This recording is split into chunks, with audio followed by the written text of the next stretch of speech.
So, you finally did it. You opened your banking app, and there it is. That beautiful six-figure number is staring right back at you. Take a deep breath. Most people will never reach this milestone. You have officially joined an exclusive club. But here is the part nobody mentions. Having the money is actually the easy part. Knowing how to keep it is where things get really interesting.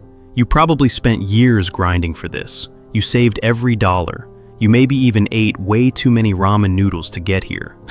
Now you have a problem that sounds crazy to most people.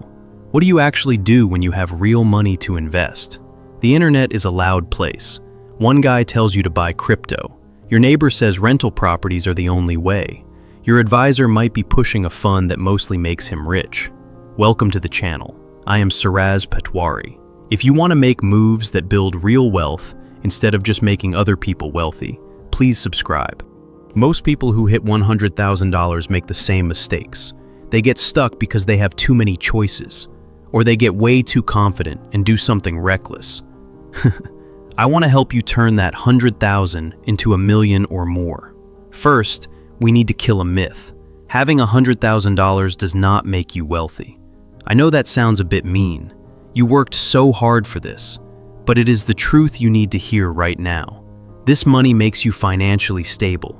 That is amazing, but it is not rich yet. The difference between these two things is huge. One lets you stop working.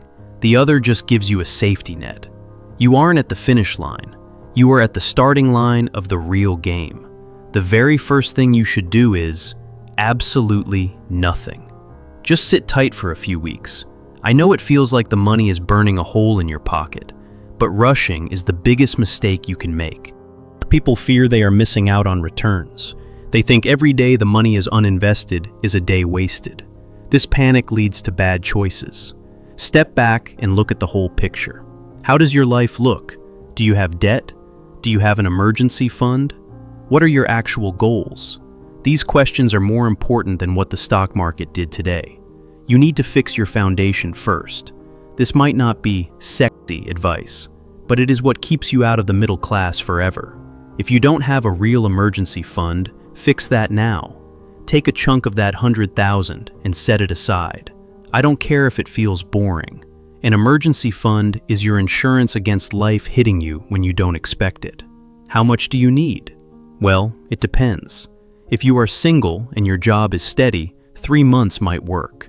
If you have kids or a mortgage, aim for 6 months. Some people think their stocks are an emergency fund. Those people have never had a crisis during a market crash. When you lose your job and the market drops 30%, you will want cash. But don't just leave it in a checking account. High-yield savings accounts are great right now. We are seeing rates around 4 to 5%. That is real money. If you put $10,000 in a regular account, you might earn $10 a year. Put that same money in a high-yield account and you get $500. That pays for a month of groceries, and your money is totally safe and ready when you need it. Next, you have to kill your high-interest debt. This is essential math. If you have credit card debt at 20%, why are you investing in stocks? You are hoping for 10% in the market while paying 20% to the bank. You are literally paying to stay poor. Paying off that debt is a guaranteed 20% return. No investment on earth can promise that with zero risk. Carrying debt while trying to build wealth is like filling a bucket that has a hole in the bottom. It drains your cash flow. It limits your freedom. People think they can do both at once. They don't want to miss out on market gains. But that is just emotion talking. Debt elimination gives you an immediate win. Now let's talk about the government. Most people leave so much money on the table. You need to use tax-advantaged accounts. If you aren't maxing these out, you are saying no to free money. For 2026, you can put over $23,000 into a 401k. Then there are IRAs and health savings accounts. These are wealth-building machines. They let you grow your money for decades without paying taxes on the growth. Should you use a traditional or a Roth account? If you make a lot of money now, traditional might be better. If you are early in your career, go with Roth. But remember, these limits expire every December 31st.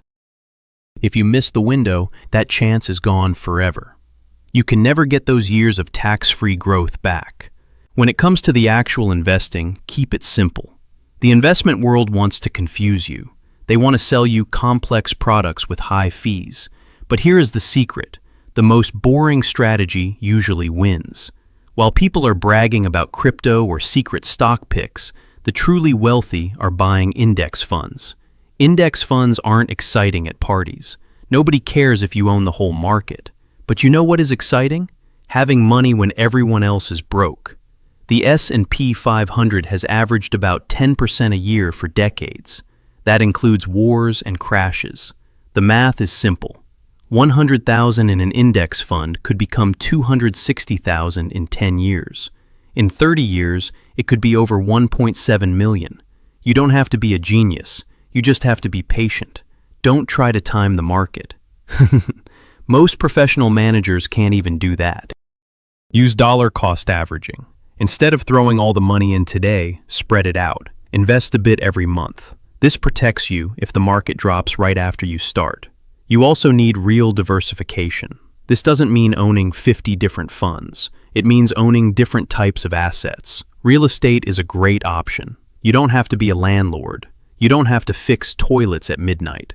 With 100,000, you could put down payments on several properties. This gives you leverage. If you control $300,000 in real estate and it grows 5%, you made $16,000 in equity. That is a 16% return on your cash. If you don't want the hassle, look at REITs. They trade like stocks, but own big buildings and apartments. They pay out most of their profits as dividends. It is great passive income. And don't forget the rest of the world. The US is only half the market. International funds give you a hedge if the US economy struggles.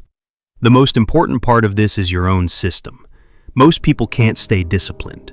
Your emotions and social media will try to make you do something stupid. Set up automatic investments. Make the money move from your checkbook to your portfolio without you even thinking about it. When it is automatic, you won't panic sell. You won't skip a month. Create rules for yourself. Maybe you only check your balance once a year. Stick to your plan even when things get scary. Your own behavior is your biggest enemy. People who get rich aren't luckier. They just don't do dumb things with their money when they are emotional. Watch your fees closely. A 1% fee sounds small, but on a $100,000 portfolio, that is $1,000 a year. Over 30 years, that fee could cost you $60,000. Low-cost index funds are powerful because they cost almost nothing. The industry won't tell you this because they want those fees. As you grow, tax efficiency matters more. Every dollar you pay in extra taxes is a dollar that can't grow for you. Think about which investments belong in which accounts. But there is also a mental shift. Once you have 100,000, you have options. You can take smart risks. You can say no to a bad job because you aren't desperate. This cushion changes how you see the world. You can act on great deals when they appear. You don't have to scramble for money. But with this power comes a big temptation. You will want to upgrade your life. That fancy car or luxury apartment will start calling your name. This lifestyle inflation keeps people stuck in the middle class. They get more money and immediately find ways to spend it. They mistake having money for being wealthy. Real wealth is based on your passive income, not your bank balance. Just because you have 100,000 doesn't mean you can spend it. That money needs to work for you.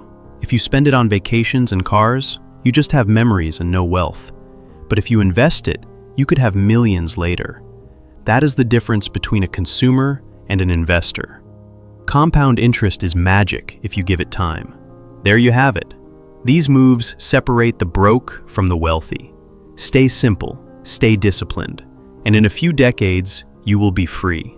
Thank you for watching. I am Saraz Petwari. Please subscribe for more wealth building tips.